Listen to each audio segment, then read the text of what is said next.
Welcome to Cape of Good Hope. In this video, we are going to discuss about NCERT Class 8, Chapter 4, Industries. Industries are basically coming to the secondary activity. Manufacturing related जितने भी कार्य होते हैं उसके साथ industries related है. And industry refers to the economic activity that is concerned with the production of goods, extraction of minerals or provision of services. तो जितनी भी इंडस्ट्रियल एक्टिविटीज़ हमें देखने को मिलती है that is basically concern with some classification. Mineral based industries भी होती हैं जहाँ पर हमें प्राइमरी इंडस्ट्रीज़ देखने को मिलती है दैट इज़ मिनरल ओर से रिलेटेड होती है, रॉ मटेरियल से रिलेटेड होती है.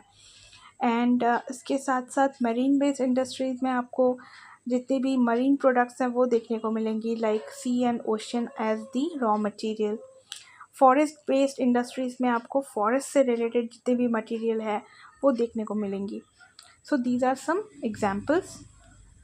नाउ अगर हम साइज़ की बात करें तो small scale industries and large scale industries, यानी कि अगर किसी भी मान लीजिए एग्जाम्पल के तौर पर अगर रेडियो का प्रोडक्शन किया जा रहा है या रेडियो का मैन्युफैक्चरिंग की जा रही है तो उसे हम मीडियम स्केल इंडस्ट्रीज़ के तौर पर देखेंगे.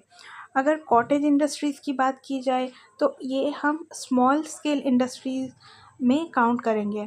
और अगर लार्ज स्केल इंडस्ट्री की बात करें तो आयरन ओर या स्टील हो गया या रेल इंजन मेकिंग और दी एयरक्राफ्ट मेकिंग, तो ये जो सारी इंडस्ट्रीज़ हैं इन्हें हम हेवी इंडस्ट्रीज़ या लार्ज इंडस्ट्रीज़ के तौर पर जानेंगे.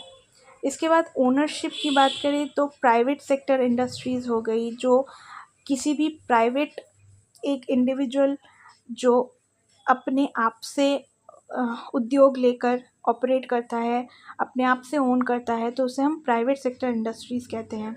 पब्लिक सेक्टर में हमें जॉइंट वेंचर देखने को मिलती है, यानी कि प्राइवेट एंड स्टेट या गवर्नमेंट एक साथ मिलकर एक इंडस्ट्री को रन करता है.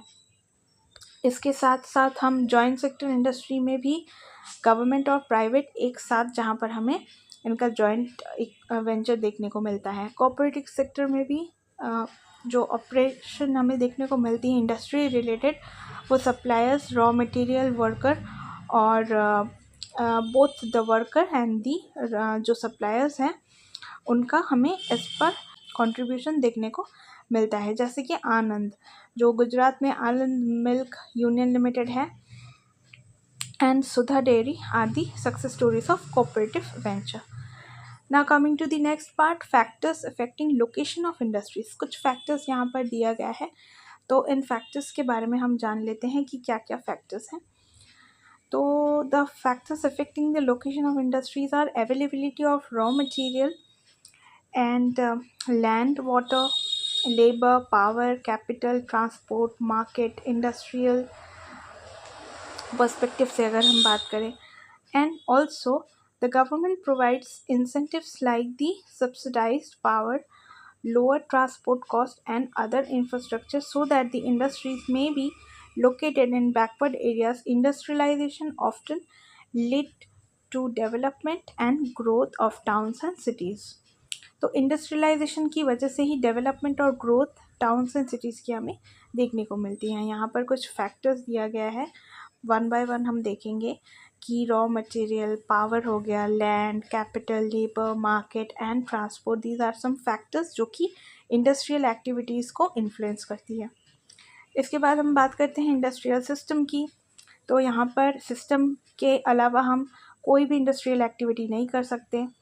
इंडस्ट्रियल रीजन बहुत ही ज़रूरी होता है.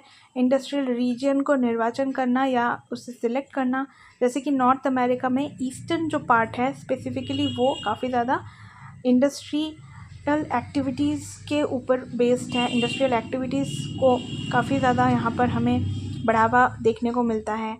And western and central Europe में हमें इंडस्ट्रियल एक्टिविटीज़ काफ़ी ज़्यादा देखने को मिलती है. And Asia, eastern Asia and Europe की अगर बात की जाए साथ ही साथ. एंड इसके बाद यहाँ पर एक मैप के थ्रू आपको इंडस्ट्रियल रीजन बताया गया है, so you can carefully observe it. Industrial disasters कुछ इंडस्ट्रियल डिज़ास्टर्स के बारे में बताया गया है, जैसे कि भोपाल गैस ट्रेजेडी की अगर हम बात करें तो it was the industrial disaster जो हमें 1984 में देखने को मिली थी, जहाँ पर टेक्नोलॉजिकल ग्लिच के द्वारा, एक्सीडेंट के द्वारा मिथाइल आइसोसाइनाइड जो गैस है वो उसकी लीकेज देखने को मिले एंड इसके जो कॉन्सिक्वेंस में काफ़ी लोगों की डेथ हो गई थी। एंड चेरनोबिल जो गैस ट्रेजेडी है वो भी इसमें हम इंक्लूड कर सकते हैं, यानी कि ये भी एक इंडस्ट्रियल डिज़ास्टर के तौर पर रशिया में हमें देखने को मिली थी। So these are some prominent examples of incidents या डिज़ास्टर हम कह सकते हैं स्पेसिफिकली। इंडस्ट्रियल रीजन जो हमें इंडिया के पर्सपेक्टिव में देखना है, दैट इज़ यहाँ पर आपको दिया गया है Mumbai Pune region, Bangalore Tamil Nadu region, Hooghly region, Ahmedabad Baroda, Chhota Nagpur industrial belt and Gurgaon Delhi Meerut region, Visakhapatnam Guntur belt. ये कुछ सारी प्रोमिनेंट एग्जाम्पल हैं इंडिया में इंडस्ट्रियल क्लस्टर्स की। नाउ कुछ रिडक्शन की बात यहाँ पर की गई है कि किस तरीके से रिस्क को रिडक्शन किया जा सकता है। डेंसली पॉपुलेटेड एरिया में रेजिडेंशियल रीजन से इंडस्ट्रियल एरिया को बाहर इस्टेब्लिश हमेशा करना चाहिए। पीपल जहाँ पर रह रहे हैं उनको अवेयर करना है कि टॉक्सिन या हैज़ार्डियस सब्सटेंस जो है वो पॉसिबल हो सकती है। कोई भी एक्सीडेंट अगर ऑकर हो रहा है तो पहले से लोगों को इसके बारे में अवेयर होना चाहिए। फायर वार्निंग जो है उसको ठीक तरीके से इम्प्रूव करना है एंड उसके बारे में लोगों को अवेयर होना चाहिए, जो फैक्ट्रीज़ के जो जितने भी वर्कर्स हैं उन्हें। And then storage capacity of toxic substances should be limited and pollution dispersion quality should be maintained. कुछ ये मेजर्स हैं, इनका ध्यान रखना है आने वाले टाइम पर। देन डिस्ट्रीब्यूशन और दी मेजर इंडस्ट्रीज़ की डिस्ट्रीब्यूशन हमें इन सारी कंट्रीज़ में देखने को मिलती है, like Germany, USA, China, Japan, Russia. Textile industries हमारे इंडिया में कॉन्सेंट्रेशन इसकी देखने को मिलती है, साथ ही साथ Hong Kong, South Korea, Japan, Taiwan में भी देखने को मिलती है।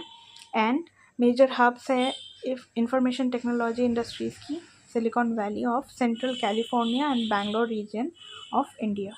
कुछ प्रोमिनेंट इंडस्ट्रीज़ की यहाँ पर बात की गई है।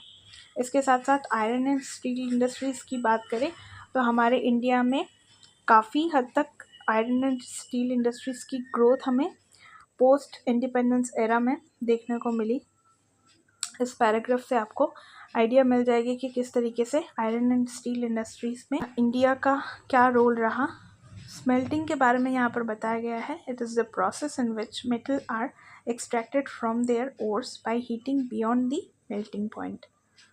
Coming to the next part, यहाँ पर आपको स्टील इंडस्ट्रीज़ के बारे में ही पूरा बताया गया है। जमशेदपुर के बारे में यहाँ पर बताया गया है स्पेसिफिकली, क्योंकि जमशेदपुर जो एक स्टील सिटी या स्टील प्लांट रीजन है, जो Tata iron and steel company है या जिसको हम टिस्को के नाम से जानते हैं, वो एक प्राइवेटली ओन्ड कंपनी थी।